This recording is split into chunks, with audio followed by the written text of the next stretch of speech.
കരാർ അനുസരിച്ച് ബന്ദികളെ വിട്ടയച്ചപ്പോൾ അവരുടെ രൂപം കണ്ട് അങ്ങേയറ്റം രോഷത്തോടുകൂടി ട്രംപ് ഹമാസിന് താക്കീത് നൽകുകയാണ്.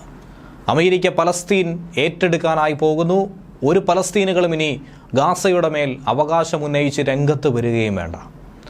ഇനി ഒരു അറിയിപ്പുണ്ടാകുന്നതുവരെ ബന്ദിമോചനം അവസാനിപ്പിക്കുമെന്ന് ഹമാസ് പറയുമ്പോൾ ഹമാസിനെ തന്നെ പൂർണ്ണമായും തുടച്ചു നീക്കാൻ ഇസ്രയേലിനൊപ്പം അമേരിക്കയും ഇറങ്ങുകയാണ്.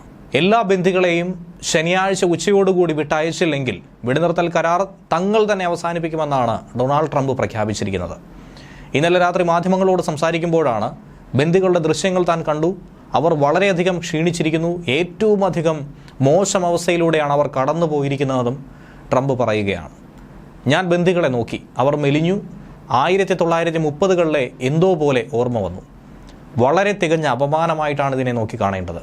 ഒരു കോൺസെൻട്രേഷൻ ക്യാമ്പ് പോലെയാണ് തോന്നിയത്. അവർ ഹോളോകാസ്റ്റിൽ നിന്നും പുറത്തു വരുന്നത് പോലെ തോന്നുന്നുവെന്നാണ് ട്രംപ് പറയുന്നത്.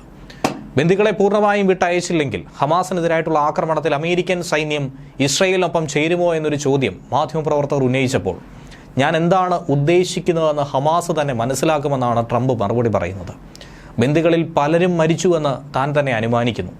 സ്വന്തം അഭിപ്രായമാണ് ഇത് പറയുന്നത്. ഇസ്രയേലിന് അത് സാധ്യമാക്കാൻ സ്വാതന്ത്ര്യമുണ്ട്. അതിനുവേണ്ടി എല്ലാ സഹായവും അമേരിക്കയുടെ ഭാഗത്തു നിന്നും ട്രംപ് ചെയ്തു കൊടുക്കുകയും ചെയ്യും. ഇതിൽ അന്തിമ തീരുമാനമെടുക്കേണ്ടത് ഞങ്ങളല്ല, മറിച്ച് ഇസ്രയേലാണെന്നും ട്രംപ് പറയുകയുണ്ടായി. ഏറ്റവും പുതിയ റിപ്പോർട്ട് അനുസരിച്ച് 2023 ഒക്ടോബർ 7-ാം തീയതി നടത്തിയ ഹമാസ് ആക്രമണത്തിൽ അന്ന് പിടിച്ചെടുത്ത 73 ഇസ്രയേലികളെ ഹമാസ് തടവിലാക്കിയിരുന്നു. അതിൽ 39ഓളം പേർ മാത്രമേ ജീവിച്ചിരിപ്പുള്ളൂ എന്നാണ് വിശ്വസിക്കുന്നത്. ഏകദേശം 34ഓളം ആളുകൾ മരണപ്പെട്ടുവെന്നാണ് കരുതുന്നത്. 2025 ജനുവരി 19 പ്രാബല്യത്തിൽ വന്ന വെടിനിർത്തൽ കൈമാറ്റ കരാറിൽ ഇതുവരെ 21 ബന്ദികളെയാണ് മോചിപ്പിച്ചിരിക്കുന്നത്. അതുകൊണ്ട് തന്നെയാണ് 73 പേരിൽ 21 ആളുകളെ മാത്രം മോചിപ്പിക്കാൻ ഇതുവരെയും ഹമാസിന് സാധിച്ചിരിക്കുന്നത്. ഏറ്റവും ഒടുവിലേക്ക് എത്തുമ്പോൾ ഏറ്റവും അധികം ഭയമുണ്ടാകുന്നതും ഹമാസിന് തന്നെയാണ്. ഗാസയിൽ വെടിനിർത്തൽ കരാറിൽ ഒരു അനിശ്ചിതത്വം ഇതിനിടയിൽ സംഭവിച്ചിരുന്നു. ഇനിയൊരു അറിയിപ്പുണ്ടാകുന്നതുവരെ അടുത്ത ഘട്ട ബന്ദിമോചനം നിർത്തിവെച്ചു എന്നാണ് ഹമാസ് നേരത്തെ വ്യക്തമാക്കിയത്. ഇസ്രയേൽ വെടിനിർത്തൽ കരാർ ലംഘിച്ചുവെന്നാണ് ഹമാസിന്റെ ആരോപണം. ശനിയാഴ്ചയ്ക്കുള്ളിൽ എല്ലാ ബന്ദികളെയും വിട്ടയക്കണമെന്ന് ട്രംപ് ഒരു പ്രഖ്യാപനം നടത്തിയതിന് പിന്നാലെയാണ് ഹമാസ് ഇങ്ങനെ ഒരു വിഷയം ചൂണ്ടിക്കാട്ടിയിരിക്കുന്നത്.